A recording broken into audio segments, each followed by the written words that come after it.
All right, well, research shows that having a partner is better for your mental and physical health and financial well-being. But just because you're not in a relationship doesn't mean you can't get the benefits while you're single. Yeah, psychologist Dr. Wendy Walsh is an expert on the science of love.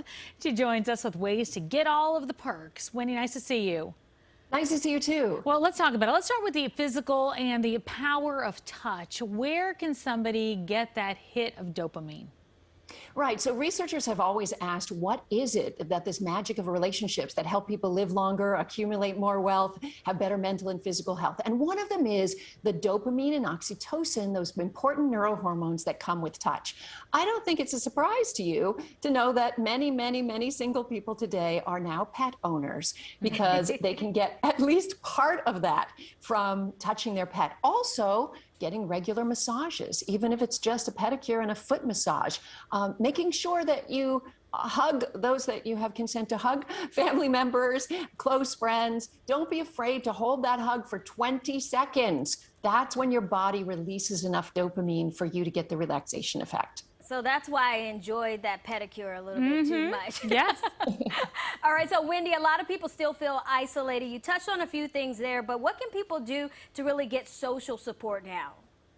So, I teach health psychology at university, and I have to say that social support is so important to our health, and yet so many Americans are so isolated. You need at least 2 close friends. These are the people you can call to give you a ride to the hospital or the airport. So how do you make them? Well, you join as many groups and clubs as you possibly can. Now that we're getting out into the real world, we can join volunteer organizations. It's important if you're working from home, though, that you pick up the phone and you call people. It's like your lifeline. I have a couple friends on speed dial who are just, we always have funny friends that always make light of any situation. Call them so that you feel cared for.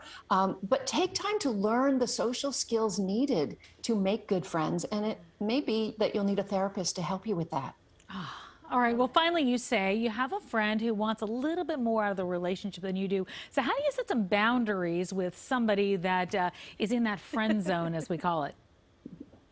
Boundaries are so much fun, aren't they? So there's this myth out there that boundaries are about telling somebody about a behavior you would like them to have. But that's not what a boundary is. A boundary is choosing your reaction to their behavior.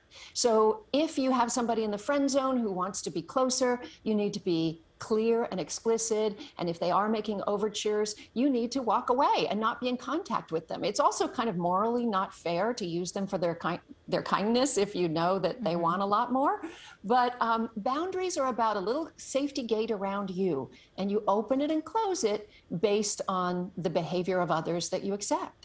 So Wendy, this is a question that I'm just throwing out there. What do you suggest people do as far as feeling comfortable about getting back out there to form relationships and friendships with people? Because it's been 2 years of, not so normal life.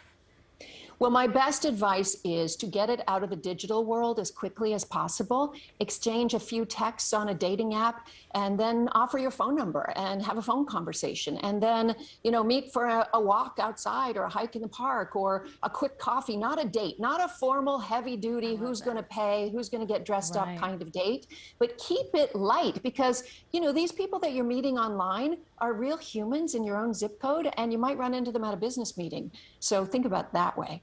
That's so true. And then you got to put them in the friend zone if it doesn't work out. And then, all right. Dr. Wendy, nice to see you as always. Thank you so much for taking the time. Thank you.